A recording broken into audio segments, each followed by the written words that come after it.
Chelsea won, Djurgarden 0, 5-1 in aggregate, and we are through to the Uefa Conference League final. We will be facing Real Betis, who beat Fiorentina 3-2 on aggregate, and this is going to be our most toughest game in this competition. If you look at it, Real Betis is a good side. They're 16th in the La Liga, and they've beaten Real Madrid 2-1 and drew against Barcelona, which I see as the best team in the world, 1-1. So this is going to be a very, very tough game for us.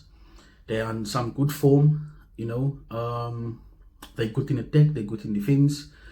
But their midfield is good. They have Anthony that's performing there, that's scoring goals. So we need to win this competition at the end of the day. We've been bantering Arsenal for bottling out going to the Champions League final. And now we need to win this because we are the best team in this competition. By far, we're the best team. Our squad is the most valuable squad in this competition. So we have to win this competition. Get the trophy donated to Arsenal, and let's move on to Champions League, because we need to be in the Champions League. We need to play against the best of the best. Not even Europa League is good enough, because Europa League is not as good as it once was, where the Champions League teams fall out of the group stages, go into Europa League. It doesn't happen anymore.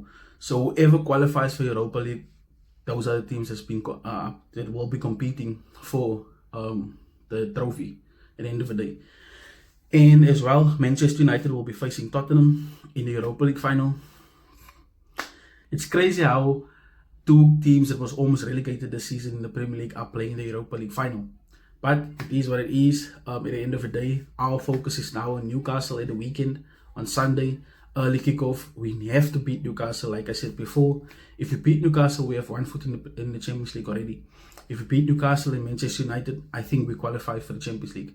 We'll be then on 69 points. I think that's good enough to get 5th or 4th spot, and we'll be qualifying for the Champions League. Like I said, I don't want us to play Conference League ever again. I don't want us to play Europa League even, because it's not like it used to be. I'd rather play Champions League. I'd rather play against the best of the best, and I want to see my team compete against the best teams in the world, against the best players in the world at the end of the day.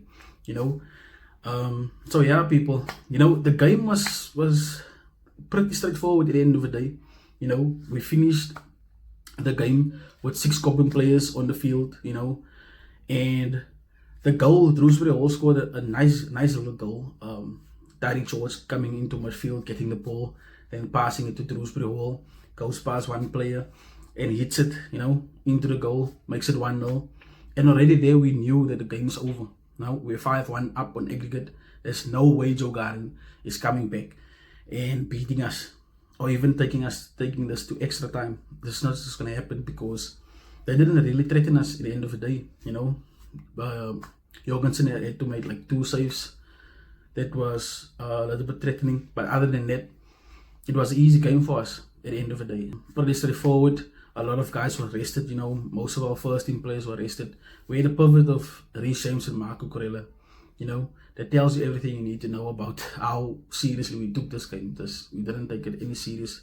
And big up to Enzo Maresca for, giving Cobham players a go to go on and play in this game. Like Walsh, 16 years old, gets it's not his first debut, but gets the first full game that he has to play. And he's coming up against a European team, even though it's in the Conference League. He's 16 years old. So this is a big moment for him, and he played pretty well for a 16-year-old. Achimpong had a good game as well. So this was basically for Cobham at the end of the day. And Cobham flexed their muscles. They showed, look here, we have an elite academy. We have one of the best academies in the world, and we see what type of players we have produced over the years, and we're still producing.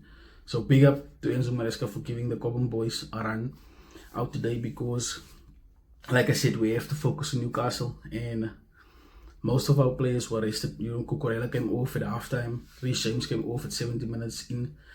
Chalaba played the last 20 minutes of the game. So we are pretty ready for Newcastle, because they have a whole week off to rest, and we have to go to their home now and play them.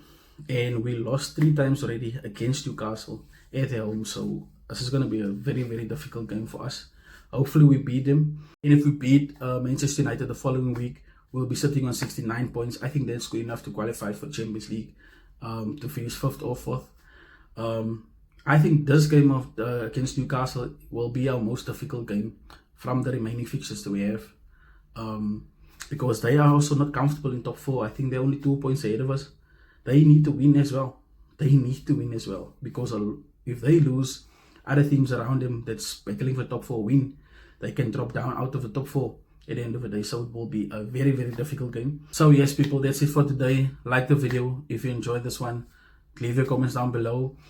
And subscribe if you haven't subscribed yet. We're almost hitting 500 subscribers. Goal to 1K before the end of the season. Hopefully we can get there. And I'll see you in the next one. That will be the Newcastle game versus Chelsea. See you there. Peace.